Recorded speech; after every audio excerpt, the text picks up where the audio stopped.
One end of the rod pick up the north pole of a bar magnet when in position one. क्या कह रहे हैं कि इस रॉड का जो एंड है वो परमानेंट बार मैग्नेट को होल्ड कर रहा है, सही, इसको पिक कर रहा है जब वो पोजीशन वन में है। पोजीशन टू में क्या कह रहे हैं, the same end of the rod pick up the south pole of the bar magnet when position to.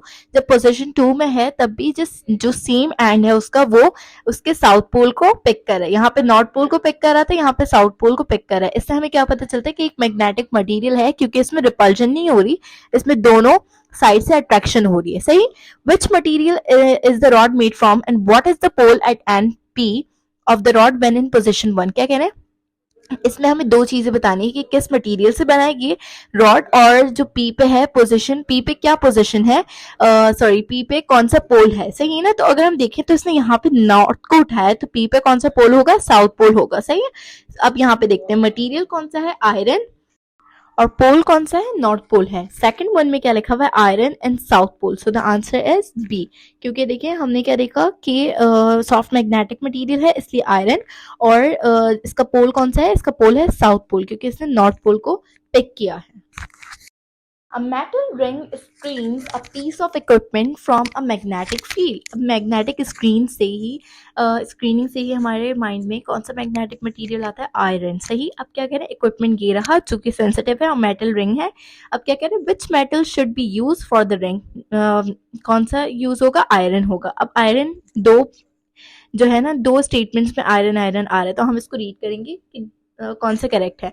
Iron, the metal carries the field line around the equipment. The metal is non-magnetic. No, iron is magnetic material. सही, इसलिए part D wrong हो गया and part C is correct. The metal carries the field line around the equipment. Magnet to the top surface of a matchbox. The bottom surface is placed in a small tray of iron paper clips. As the matchbox cover is lifted up, a large number of paper clips are held on the bottom surface.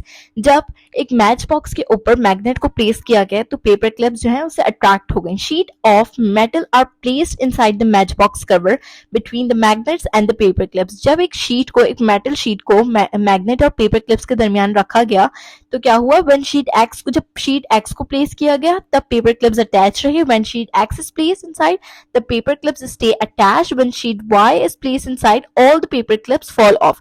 जब देखें, जब इसमें कह रहे हैं कि paper clip जो है वो फॉल ऑफ हो गए, इसका मतलब है एक मेटल ऐसा था जो कि जो मैग्नेटिक फील्ड थी उसको फर्दर जाने नहीं दे रहा था। मतलब कौन सा ऐसा मेटल जो कि सारी मैग्नेटिक फील्ड कैरी करता है, आयरन, सही। अब हम इसमें पॉइंट्स में देखते हैं। अब क्या लिखा हुआ है, एल्यूमिनियम शीट एक्स है और शीट वाई है कॉपर। नो, शीट एक्स जो है कॉपर है। कॉपर कैसे है, देखिए वो अलाउ करिए मैग्नेटिक फील्ड को, जिसकी वजह से पेपर क्लिप्स अटैच थी, और जैसे ही शीट वाई को प्लेस किया गया तो पेपर क्लिप्स फॉल ऑफ हो गई, उन तक मैग्नेटिक फील्ड नहीं पहुंच सकी, इसलिए ये क्या है, iron. So the answer is B. The diagram show a small compass close to a strong bar magnet. एक कंपस को रखा गया है स्ट्रॉन्ग बार मैग्नेट की तरफ। कह रहे हैं which diagram show the correct compass direction.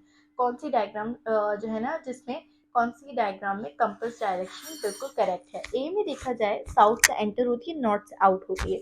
A is wrong, B is wrong and C is correct. So the answer is C.